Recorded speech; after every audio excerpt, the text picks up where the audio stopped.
সম্মানিত দিনী ভাই ও বোন, এশার নামাজের পরে নবীজির শেখানো একটি ছোট্ট দোয়া মাত্র 21 বার যদি পাঠ করিতে পারেন, আপনার কপাল খুলে যাবে, ভাগ্য পরিবর্তন হয়ে যাবে, জীবনের সমস্ত গুনাহখাতা ক্ষমা হয়ে যাবে, সকল অভাব অনটন দুঃখ কষ্ট পেরেশানি বিপদ আপদ বালা মুসিবত সাথে সাথে দূর হয়ে যাবে।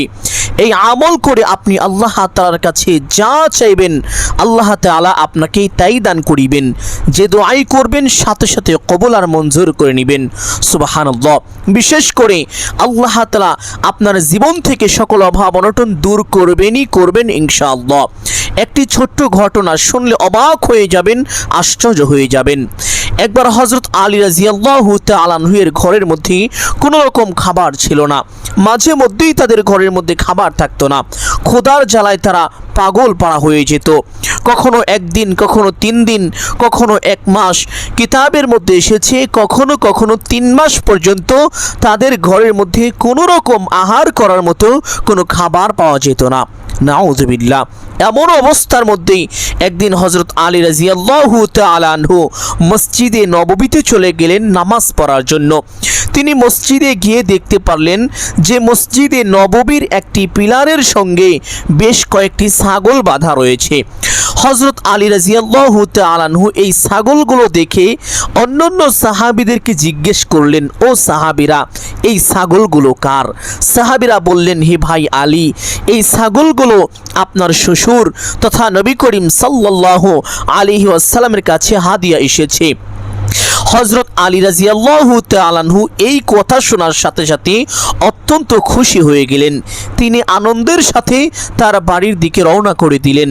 তিনি মনে মনে এই কল্পনা করলেন বা এই ধারণা করলেন যে আমি এখন বাড়িতে যাব, গিয়ে ফাতিমা রাদিয়াল্লাহু তাআলা আনহাকে এই খুশির সংবাদটি দিব।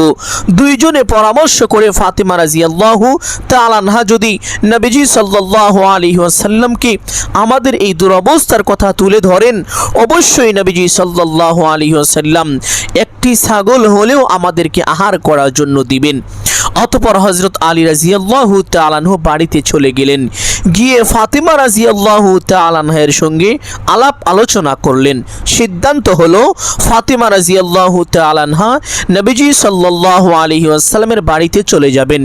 গিয়ে তাদের এই অভাব অনটনের কথা, দুরবস্থার কথা তুলে ধরবেন। ঠিক সেরকম ভাবেই ফাতিমা রাদিয়াল্লাহু তাআলা আনহা নবীজি সাল্লাল্লাহু আলাইহি ওয়াসাল্লামের বাড়িতে চলে গেলেন। গিয়ে দরজায় নক করলেন। আর তখন নবীজি সাল্লাল্লাহু আলাইহি ওয়াসাল্লাম আম্মাজান আয়েশা রাদিয়াল্লাহু তাআলা আনহার সঙ্গে আলাপ করতেছিলেন। যখন ফাতিমা রাদিয়াল্লাহু তাআলা আনহা নবীজি সাল্লাল্লাহু আলাইহি ওয়াসাল্লামের ঘরের দরজায় নক করলেন, সাথে সাথে নবীজি সাল্লাল্লাহু আলাইহি ওয়াসাল্লাম দাঁড়িয়ে গেলেন। নবীজি সাল্লাল্লাহু আলাইহি ওয়াসাল্লাম কাঁপতে শুরু করলেন। এত বেশি কাঁপতে লাগলেন যে তার গায়ে থেকে চাদর মুবারক নিচে পড়ে গিয়েছিল। নাউযুবিল্লাহ। নবীজি সাল্লাল্লাহু আলাইহি ওয়াসাল্লাম বললেন, ও আয়েশা, আমার মনে হচ্ছে ফাতেমা এসেছে। ফাতেমা মনে হয় কোনো বিপদের মধ্যে পড়ে গিয়েছে, কারণ ফাতেমা তো এমন সময় কখনো আসে না, আজকে হঠাৎ করে এমন সময় কেন আসলো? ও আয়েশা, দরজাটা খুলে দাও। আম্মা জানা আয়েশা রাদিয়াল্লাহু তাআলা আনহা দরজা খোলার সঙ্গে সঙ্গে দেখতে পারলেন দরজার সামনে নবীজির কলিজার টুকরা ফাতেমা রাদিয়াল্লাহু তাআলা আনহা দাঁড়িয়ে আছেন। আম্মা জানা আয়েশা রাদিয়াল্লাহু তাআলা আনহাকে অনুমতি দেওয়া হলো ফাতিমা রাদিয়াল্লাহু তাআলা আনহাকে ঘরে প্রবেশের জন্য। অতঃপর ফাতিমা রাদিয়াল্লাহু তাআলা আনহা ঘরের মধ্যে প্রবেশ করলেন। নবীজি সাল্লাল্লাহু আলাইহি ওয়াসাল্লাম আমাদের মতো সাধারণ মানুষ যেমন তাদের ছেলে মেয়ের সুখ দুঃখের কথা জিজ্ঞেস করে, নবীজি সাল্লাল্লাহু আলাইহি ওয়াসাল্লাম ফাতিমা রাদিয়াল্লাহু তাআলা আনহাকে এভাবে জিজ্ঞেস করলেন। ফাতিমা রাদিয়াল্লাহু তাআলা আনহা এই দুরবস্থার কথা, এই অভাব অনটনের কথা নবীজি সাল্লাল্লাহু আলাইহি ওয়াসাল্লামকে জানালেন। নবীজি সাল্লাল্লাহু আলাইহি ওয়াসাল্লাম বললেন, ও ফাতিমা, আমার কাছে বেশ কিছু ছাগল হাদিয়া এসেছে। আমি চাইলে এখান থেকে তোমাকে একটি ছাগল দিয়ে দিতে পারি, যা অল্প কয়েকদিন খেলেই শেষ হয়ে যাবে। তারপরে তোমরা কি খাবে? ও ফাতিমা, এই ছাগলের পরিবর্তে আমি তোমাকে এমন একটি দোয়া শিখিয়ে দিতে পারি, যেই দোয়াটি তুমি যদি এশার নামাজের পরে মাত্র 21 বার পাঠ করো, আল্লাহ তাআলা তোমাকে এই দোয়ার বরকতে গায়বী রিজিক দান করবেন, এমন রিজিক দান করবেন যেই রিজিক কখনোই শেষ হবে না। সুবহানাল্লাহ। ফাতিমা রাদিয়াল্লাহু তাআলা আনহা ছিলেন অত্যন্ত বুদ্ধিমতী একজন মেয়ে। তা না হলে কি আল্লাহ তাআলা ফাতিমা রাদিয়াল্লাহু তাআলা আনহাকে জান্নাতের সর্দারিনী হিসেবে কবুল করেছেন? সম্মানিত দিনী ভাই বোন, তাই ফাতিমা রাদিয়াল্লাহু তাআলা আনহা চিন্তা করলেন যে আব্বাজান যেই কথা বলেছেন, আমি যদি আজকে একটি ছাগল নিয়ে যাই, অল্প কয়েকদিন খেলেই তো শেষ হয়ে যাবে, তারপরে আবার কোথায় খাবারের জন্য ঘুরবো?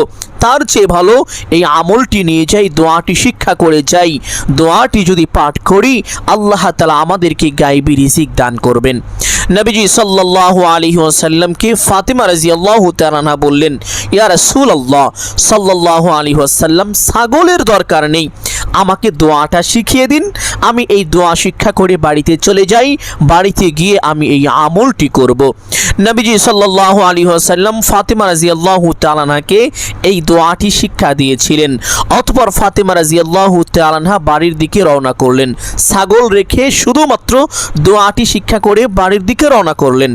আর অপরদিকে হযরত আলী রাদিয়াল্লাহু তাআলা আনহু ছাগল জবাই করবে, ছাগলের গোশত দিয়ে আহার করবে, এই আশায়, এই উদ্দেশ্যে তিনি ছুরিতে ধার দিচ্ছেন এবং হযরত হাসান, হযরত হুসাইন রাদিয়াল্লাহু তাআলা আনহু তারাও অপেক্ষা করছেন, কলা পাতা বিছাচ্ছেন। একটু পরপর জিজ্ঞেস করে, আব্বাজান, আম্মাজান কখন আসবে, আমরা কখন আহার করব? ফাতিমা রাদিয়াল্লাহু তাআলা আনহা এইদিকে রওনা করে দিয়েছেন শুধুমাত্র দোয়াটি শিক্ষা করে। আর ওইদিকে হযরত আলী রাদিয়াল্লাহু তাআলা আনহু একটু পরপর হযরত হাসান, হযরত হুসাইন রাদিয়াল্লাহু তাআলা আনহুম তাদেরকে এইভাবে সান্ত্বনা দেন, ও বাবারা, আরেকটু সময় ধৈর্য ধরো, অপেক্ষা করো, কিছুক্ষণের মধ্যেই তোমার আম্মাজান ছাগল নিয়ে চলে আসবে, ছাগল জবাই করে সেই গোশত দিয়ে তোমরা আহার করবে। সুবহানাল্লাহ। যখন ফাতিমা রাদিয়াল্লাহু তাআলা আনহা হযরত আলী রাদিয়াল্লাহু তাআলা আনহুর বাড়ির কাছাকাছি অবস্থায় চলে গেলেন, হযরত আলী রাদিয়াল্লাহু তাআলা আনহু হঠাৎ করে তাকালেন, তাকিয়ে দেখতে পারলেন ফাতিমা রাদিয়াল্লাহু তাআলা আনহার হাতের মধ্যে কোনো ছাগল নেই, কোনো খাবারও নেই, শূন্য হাতে ফাতিমা রাদিয়াল্লাহু তাআলা আনহা বাড়ির দিকে চলে আসছেন। এই অবস্থা দেখে, এই করুণ দৃশ্য দেখে হযরত আলী রাদিয়াল্লাহু তাআলা আনহু ভীষণ কষ্ট পেলেন, তার মনটা ভেঙে চূর্ণ বিচূর্ণ হয়ে গেল। কিন্তু তার ধৈর্য ছিল এবং আল্লাহ তাআলার উপর পরিপূর্ণ বিশ্বাস ও ভরসা ছিল, তাই তিনি ধৈর্য ধারণ করলেন। অতঃপর ফাতিমা রাদিয়াল্লাহু তাআলা আনহা যখন বাড়ির উপরে চলে গেলেন, যাওয়ার পরে হযরত আলী রাদিয়াল্লাহু তাআলা আনহু তিনি নিজে থেকেই, তিনি উত্তেজিত হওয়া তো দূরের কথা, উত্তেজিত না হয়ে তিনি নিজে থেকেই ফাতিমা রাদিয়াল্লাহু তাআলা আনহাকে এইভাবে সান্ত্বনা দিচ্ছেন, ও ফাতিমা, আমি বুঝতে পেরেছি তুমি যাওয়ার পূর্বেই হয়তো ছাগলগুলো বিতরণ করা হয়ে গিয়েছে। ও ফাতিমা, তুমি টেনশন করো না, আল্লাহ তাআলা আমাদের রিজিকের ব্যবস্থা করে দিবেন। সুবহানাল্লাহ। ফাতিমা রাদিয়াল্লাহু তাআলা আনহা ডাক দিয়ে বলেন, ও আলী, আমি যাওয়ার পূর্বে কোনো ছাগল বিতরণ করা হয়নি, আমি যাওয়ার আগ পর্যন্ত সমস্ত ছাগলগুলোই ছিল। কিন্তু আব্বাজান তথা নবীজি সাল্লাল্লাহু আলাইহি ওয়াসাল্লাম আমাকে দুইটি অপশন দিলেন। একটি অপশন হলো, ও ফাতিমা, আমি চাইলে তোমাকে একটি ছাগল দিয়ে দিতে পারি, যা অল্প কয়েকদিন খেলেই শেষ হয়ে যাবে, তারপরে তোমরা কি খাইবা। তবে এর পরিবর্তে তোমার জন্য আরেকটি অপশন, তা হলো আমি তোমাকে এমন একটি দোয়া শিখিয়ে দিতে পারি, যেই দোয়াটি এশার নামাজের পরে মাত্র 21 বার যদি তুমি পাঠ করো, আল্লাহ তাআলা তোমাকে গায়বী রিজিকের ব্যবস্থা করে দিবেন, এত রিজিক দান করবেন যা কখনোই শেষ হবার মতো নয়। সুবহানাল্লাহ। ফাতিমা রাদিয়াল্লাহু তাআলা আনহা বলছেন, এই জন্য আমি চিন্তা ভাবনা করে ছাগলটি রেখে আমলটি নিয়ে চলে এসেছি। হযরত আলী রাদিয়াল্লাহু তাআলা আনহু এই কথা শোনার সাথে সাথে অত্যন্ত খুশি হয়ে গেলেন, আনন্দিত হয়ে গেলেন, তার মনটা যেইভাবে ভেঙে গিয়েছিল তা আবার পুনরায় ঠিক হয়ে গেল। সুবহানাল্লাহ। অতঃপর ফাতিমা এবং হযরত আলী রাদিয়াল্লাহু তাআলা আনহু তারা দুইজনে মিলে এশারের নামাজ পড়ে এই দোয়াটি মাত্র 21 বার পাঠ করেছিলেন। আল্লাহ তাআলা এই দোয়ার বরকতে কিতাবের মধ্যে এসেছে, এই দোয়ার বরকতে আল্লাহ তাআলা তাদেরকে এত পরিমাণ গায়েবী রিজিক দান করেছিলেন যা তারা খেয়ে শেষ করতে পারেনি, এবং মৃত্যু পর্যন্ত তাদের ঘরে আর কোনোদিন অভাব অনটন আসেনি। সুবহানাল্লাহ। আপনিও যদি একটু কষ্ট করে এশার নামাজের পরে দোয়াটি মাত্র 21 বার পাঠ করিতে পারেন, অভাব অনটন দুঃখ কষ্ট পেরেশানি জীবনে কোনোদিন আপনার ঘরের মধ্যে প্রবেশ করতে পারবে না ইনশাআল্লাহ। আল্লাহ তাআলা সারাটি জীবন আপনাকে গায়েবী রিজিক দিয়ে ভরপুর করে রাখবেন। সম্মানিত দিনী ভাই ও বোন আমার, এই আমলটি কখন করিবেন, কিভাবে করিবেন, প্রত্যেকটি বিষয় আপনাদেরকে সুস্পষ্টভাবে বলে দিব। সকলেই গভীর মনোযোগ দিয়ে শুনবেন ইনশাআল্লাহ। অনেকেই আছেন লক্ষ লক্ষ কোটি কোটি টাকা ঋণ করে ফেলেছেন, অনেক চেষ্টা করেছেন কিন্তু কোনোভাবে ঋণ পরিশোধ হচ্ছে না। এশার নামাজের পরে একটু কষ্ট করে মাত্র 21 বার যদি দোয়াটি পাঠ করিতে পারেন, আপনার ঋণের পরিমাণ যদি পাহাড় সমানও হয়ে থাকে, তবুও মহান আল্লাহ তাআলা কুদরতিভাবে আপনার সমস্ত ঋণ পরিশোধ করে দিবেন। আপনি অবাক হয়ে যাবেন ইনশাআল্লাহ। সম্মানিত দিনী ভাই ও বোন আমার, এই আমলটি করার জন্য এশারের আজান হওয়ার সাথে সাথে উত্তম রূপে ওযু করবেন। ওযুর পূর্বে ছোট্ট দুইটি বিষয় অবশ্যই লক্ষ্য করিবেন। এক নাম্বার বিষয় হলো ওযুর পূর্বে ওযুর নিয়ত করা। অনেকে জানেন না ওযুর নিয়ত কিভাবে করতে হয়, অথচ কিতাবের মধ্যে এসেছে ওযুর পূর্বে নিয়ত না করিলে ওযু পরিপূর্ণ হয় না, ওযু সহি হয় না। এই জন্য ওযু পরিপূর্ণ ও সহি হওয়ার জন্য অবশ্যই ওযুর পূর্বে আপনি আপনার মনে মনে এই সংকল্পনাটি করিবেন যে এখন আমি আল্লাহ তাআলার সন্তুষ্টির জন্য ওযু করছি। এতটুকু ধারণা করলেই আপনার ওযুর নিয়ত হয়ে যাবে। অতঃপর বিসমিল্লাহির রহমানির রহিম পাঠ করে ওযু আরম্ভ করিবেন। ওযু শেষ করে আপনার ডান হাতের শাহাদাত আঙ্গুলটি আসমানের দিকে সোজা করে দিয়ে একটি ছোট্ট কালিমা একবার অবশ্যই পাঠ করিবেন। নবীজি সাল্লাল্লাহু আলাইহি ওয়াসাল্লাম বলেছেন, যেই ব্যক্তি ওযুর পরে এইভাবে এই কালিমাটি পাঠ করবে, আল্লাহ তাআলা ওই ব্যক্তির জন্য জান্নাতের 8টি দরজা খুলে দিবেন। ওই ব্যক্তি জান্নাতের যে কোনো দরজা দিয়ে ইচ্ছে সেই দরজা দিয়ে সসম্মানে বিনা হিসাবে জান্নাতে প্রবেশ করতে পারবে, তার জন্য কোনো বাধাই থাকবে না। সুবহানাল্লাহ। আর সেই ছোট্ট কালিমাটি হলো আশহাদু আল্লা ইলাহা ইল্লাল্লাহু ওয়াহদাহু লা শারীকা লাহ ওয়া আশহাদু আন্না মুহাম্মাদান আবদুহু ওয়া রাসূলুহু। কালিমাটি পাঠ করা শেষ করে একটি পবিত্র স্থানে চলে যাবেন। মা বোন এবং মাযুর ব্যক্তিগণ যারা রয়েছেন তারা চাইলে ঘরে বাড়িতে বা একটি পবিত্র স্থানে এশারের নামাজ পড়তে পারেন, কোনো সমস্যা নেই। তবে দিনী ভাই ও বাবারা, যারা প্রাপ্তবয়স্ক বালেক পুরুষ রয়েছেন তারা অবশ্যই মসজিদে গিয়ে জামায়াতের সাথে এশারের 4 রাকাত ফরজ নামাজ অবশ্যই পড়বেন। বাকি নামাজগুলো ঘরে বা বাড়িতে পড়তে পারেন, কোনো সমস্যা নেই। এশারের সমস্ত নামাজ শেষ করার পরে তথা এশারের 4 রাকাত ফরজ নামাজ পড়ার পরে 2 রাকাত সুন্নত আছে, এবং চাইলে 2 রাকাত নফল পড়তে পারেন, আবার চাইলে নাও পড়তে পারেন। তবে 3 রাকাত বিতরের নামাজ অবশ্যই পড়তে হবে। বিতরের নামাজ পড়ার পরে 2 রাকাত তাহাজ্জুদের নামাজ পড়বেন। এই নামাজ সম্পর্কে আল্লাহ নবী সাল্লাল্লাহু আলাইহি ওয়াসাল্লাম বলেছেন, আল্লাহ তাআলার কাছে ফরজ ইবাদতের চাইতে অধিক প্রিয় আর কোনো ইবাদত নেই। ফরজ ইবাদতের পরে নফল ইবাদতের মধ্যে সবচেয়ে প্রিয় ইবাদত হলো তাহাজ্জুদের নামাজ। সুবহানাল্লাহ। সম্মানিত দিনী ভাই ও বোন আমার, নবীজি বলেছেন তাহাজ্জুদ নামাজ পড়ে কোনো দোয়া করা হলে আল্লাহ তাআলা সেই দোয়াকে কখনোই ফিরিয়ে দেন না, অবশ্যই তার দোয়াকে কবুল করে থাকেন। এই জন্য অবশ্যই কমপক্ষে 2 রাকাত তাহাজ্জুদ নামাজ পড়ে নেবেন। তাহাজ্জুদ নামাজের সেজদায় মাথা রেখে সেজদার তাসবিহ 3 বার 5 বার অথবা 7 বার পাঠ করার পরে একটি ছোট্ট দোয়া শুধুমাত্র 3 বার যদি পাঠ করেন, আল্লাহ তাআলা এই দুনিয়ার প্রত্যেকটি জায়গায় প্রত্যেকটি কাজে আপনাকে পূর্ণ সফলতা ও উন্নতি দান করিবেন। সকল প্রকার ব্যর্থতা ও অবনতি থেকে নিজ কুদরতি হাতে হেফাজত করবেন। সুবহানাল্লাহ। শুধু তাই নয়, আল্লাহ তাআলা আপনার যখন মৃত্যু হবে, মৃত্যু হওয়ার সাথে সাথে জাহান্নামের আগুনকে হারাম করে দিবেন, জান্নাতকে ওয়াজিব করে দিবেন। সুবহানাল্লাহ। আর সেই ছোট্ট দোয়াটি হলো আল্লাহুম্মা রাব্বানা আতিনা ফিদ দুনিয়া হাসানাহ ওয়া ফিল আখিরাতি হাসানাহ ওয়া কিনা আযাবান নার। দোয়াটি প্রত্যেক সেজদায় মাথা রেখে সেজদার তাসবিহ 3 বার 5 বার বা 7 বার পাঠ করার পরে 3 বার দোয়াটি পাঠ করিবেন। সম্মানিত দিনী ভাই বোন আমার, এইভাবে কমপক্ষে 2 রাকাত তাহাজ্জুদ নামাজ শেষ করে সেই স্থানে বসে সর্বপ্রথম একটি ছোট্ট ইস্তেগফার পাঠ করিবেন। এই ইস্তেগফারের ব্যাপারে পবিত্র হাদিসের মধ্যে এসেছে। হাদিসটি বর্ণনা করেছেন আল্লাহ নবী সাল্লাল্লাহু আলাইহি ওয়াসাল্লামের আপন চাচাতো ভাই হযরত আব্দুল্লাহ ইবনে আব্বাস রাদিয়াল্লাহু তাআলা আনহু। আপনারা অনেকেই হয়তো এই নাম শুনেছেন। সাহাবী, অনেক প্রসিদ্ধ একজন সাহাবী রাদিয়াল্লাহু তাআলা আনহু বলেছেন, আল্লাহ নবী সাল্লাল্লাহু আলাইহি ওয়াসাল্লাম বলেন, যেই ব্যক্তি এই ইস্তেগফারটি দুনিয়ায় বেশি বেশি পাঠ করে, আল্লাহ তাআলা তার গুনাহ খাতা মোচন করে দেন, তার অভাব অনটন দূর করে দেন এবং তার রিজিকের মধ্যে প্রচুর পরিমাণ বারাকা দান করেন, তথা আল্লাহ তাআলা তাকে এমন এমন জায়গা থেকে রিজিক দান করেন যা সে কখনো কল্পনাও করতে পারেনি।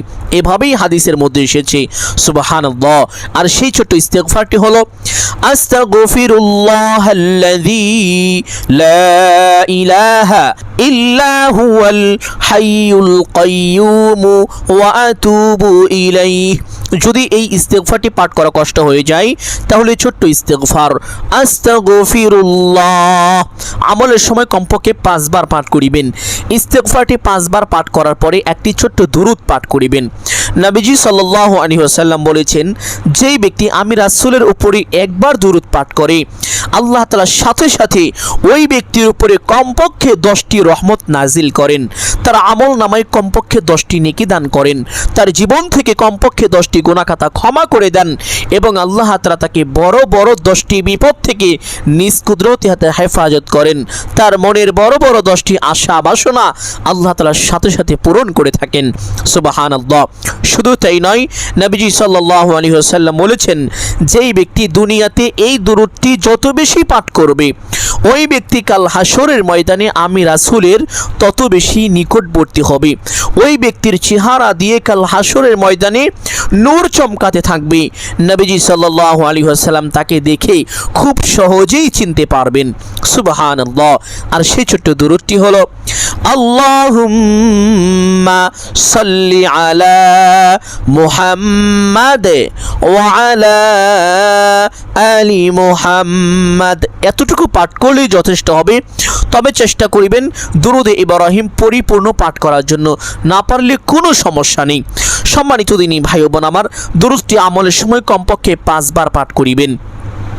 দুরূদটি পাঠ করা শেষ করে একটি দোয়া পাঠ করিবেন। এই দোয়ার ব্যাপারে পবিত্র হাদিসের মধ্যে এসেছে, আল্লাহ নবী সাল্লাল্লাহু আলাইহি ওয়াসাল্লাম একবার সাহাবীদেরকে বলেছিলেন, ও আমার সাহাবীরা শোনো, তোমরা কি জান্নাতের গুপ্তধন সম্পর্কে জানতে চাও? সাহাবীরা বললেন, ইয়া রাসূলুল্লাহ সাল্লাল্লাহু আলাইহি ওয়াসাল্লাম, অবশ্যই আমরা জানতে চাই। নবীজি বললেন, ও আমার সাহাবীরা, তাহলে তোমরা পড়ো লা হাওলা ওয়ালা কুওয়াতা ইল্লা বিল্লাহ। এই লা হাওলা ওয়ালা কুওয়াতা এই ছোট বাক্যটি হলো জান্নাতের গুপ্তধন। যেই ব্যক্তি দুনিয়ায় এই বাক্যটি যত বেশি পাঠ করবে, আল্লাহ তাআলা তার জান্নাতকে তত বেশি প্রশস্ত করে দিবেন, তত বেশি সুন্দর করে দিবেন।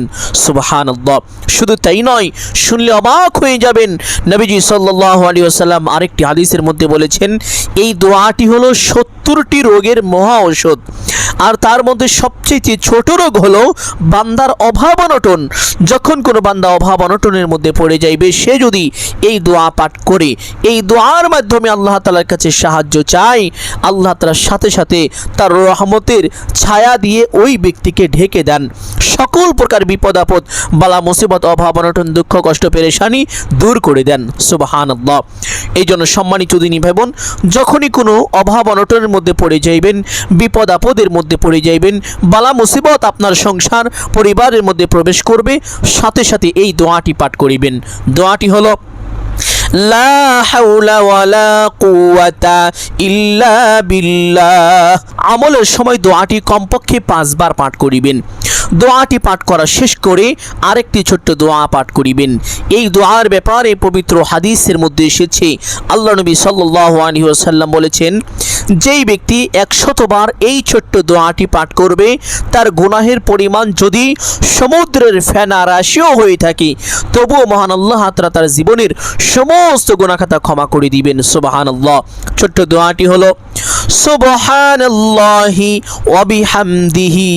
যদি কষ্ট না হয়, যদি সম্ভব হয়, জীবনের সমস্ত গুনাহের কথা স্মরণ করে আল্লাহ তাআলার দরবারে লজ্জিত ও অনুতপ্ত হয়ে ক্ষমার আশায় একমাত্র আল্লাহকে সন্তুষ্টি করার উদ্দেশ্যে ছোট্ট এই দোয়াটি কমপক্ষে 100 বার পাঠ করিবেন। সুবহানাল্লাহি ওয়া বিহামদিহি। দোয়াটি 100 বার পাঠ করা শেষ করে একটি ছোট্ট তাসবিহ পাঠ করিবেন। এই তাসবিহের ব্যাপারে পবিত্র হাদিসের মধ্যে এসেছে, আল্লাহ নবী সাল্লাল্লাহু আলাইহি ওয়াসাল্লাম বলেছেন, 7 আসমান 7 জমিন এক পাল্লায় রাখা হলে, অপর পাল্লায় এই তাসবিহটা রাখা হলে, তাহলে এই তাসবিহের পাল্লাটাই বেশি ভারী হয়ে যাবে। সুবহানাল্লাহ। শুধু তাই নয়, নবীজি সাল্লাল্লাহু আলাইহি ওয়াসাল্লাম বলেছেন, যেই ব্যক্তি দুনিয়ায় এই তাসবিহটা বেশি বেশি পাঠ করবে, মৃত্যুর সময় তার কালিমা নসিব হবে। আর মৃত্যুর সময় যার কালিমা নসিব হবে, তার জন্য জান্নাত ওয়াজিব হয়ে যাবে, জাহান্নাম হারাম হয়ে যাবে। মৃত্যুর সঙ্গে সঙ্গে সে আল্লাহর জান্নাতে প্রবেশ করবে। সুবহানাল্লাহ।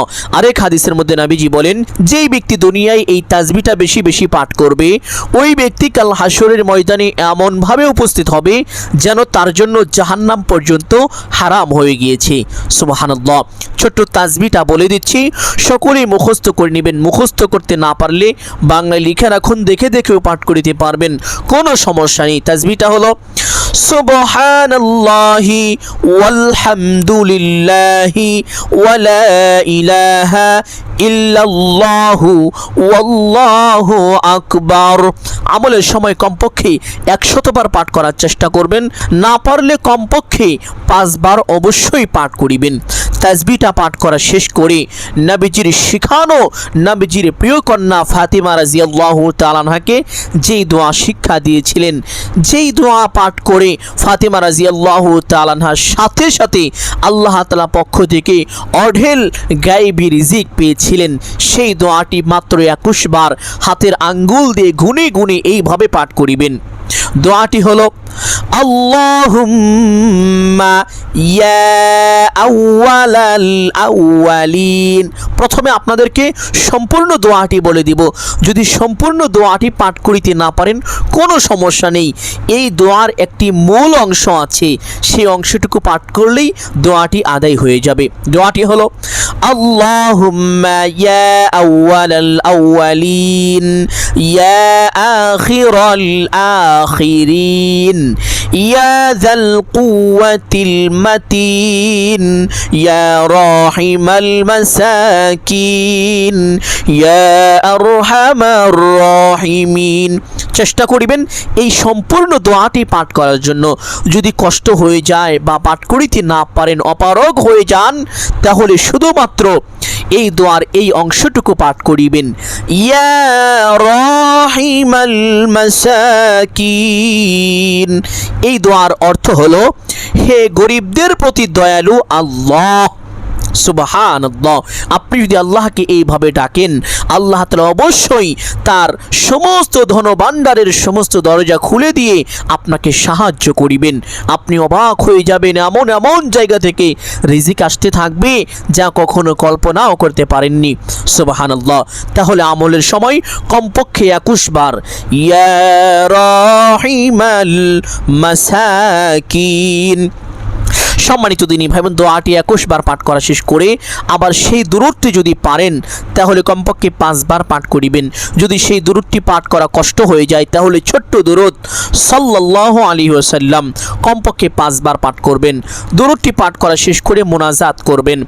সম্মানিত দিনী ভাই বোন, একটি কথা বলে রাখি, খুব ভালোভাবে মনে রাখবেন। সেটা হলো মোনাজাত শেষ করে অবশ্যই যে কোনো একটি দুরূদ কমপক্ষে একবার পাঠ করিবেন। কেননা পবিত্র হাদিসের মধ্যে এসেছে, নবীজি বলেছেন, যেই ব্যক্তি দোয়ার পূর্বে এবং পরে আমি রাসূলের উপরে দুরূদ পাঠ করে না, ওই ব্যক্তির দোয়া আসমান এবং জমিনের মধ্যবর্তী স্থানে ঝুলতে থাকে। ওই ব্যক্তির দোয়া আল্লাহ তাআলার আরশে আজিম পর্যন্ত পৌঁছাইতে পারে না। নাউযুবিল্লাহ। এই জন্য সম্মানিত দিনী ভাই বোন, মোনাজাত শেষ করে ছোট্ট দুরূদটি চাইলেও পাঠ করিতে পারেন, সাল্লাল্লাহু আলাইহি ওয়াসাল্লাম। কোনো অসুবিধা নাই, আপনার দোয়া আল্লাহ তাআলার আরশে আজমে পৌঁছে যাবে। এইভাবে যদি আমলটি করতে পারেন, কপাল খুলে যাবে, ভাগ্য পরিবর্তন হয়ে যাবে। এই মোনাজাতের মধ্যে আপনি যে দোয়াই করবেন আল্লাহ তাআলা কবুল করে নেবেন, যা চাইবেন আল্লাহ তাআলা আপনাকে তাই দান করিবেন। সুবহানাল্লাহ। বিশেষ করে অভাব অনটন অবশ্যই আল্লাহ তাআলা এই আমলের বরকতে দূর করে দিবেন। সম্মানিত দিনী ভাই ও বোন আমার, আমি আশা করছি আজকের এই আমলটি আপনাদের সকলের জন্য অত্যন্ত গুরুত্বপূর্ণ এবং উপকারী ছিল। অতএব সকলকে বলবো সদকায়ে জারিয়ার উদ্দেশ্যে কমপক্ষে একটি হলেও শেয়ার করে দিবেন। যদি আলোচনাটি ভালো লাগে অবশ্যই ভিডিওতে একটি লাইক করবেন, কমেন্টে আমিন বলে দোয়ায় শরীক থাকবেন। যারা এই চ্যানেলে নতুন দর্শক রয়েছেন চেষ্টা করিবেন চ্যানেলটি সাবস্ক্রাইব করে রাখার জন্য। সকলের জন্য অন্তর থেকে দোয়া করি আল্লাহ তাআলা সকলকে ভালো রাখুন, সুস্থ রাখুন, জানে মালে কামায় রুজি ব্যবসা বাণিজ্যে প্রচুর পরিমাণ উন্নতি ও বরকত দান করুন। সকলেই বলি আমিন সুম্মা আমিন। আসসালামু আলাইকুম ওয়া রাহমাতুল্লাহি ওয়া বারাকাতুহু।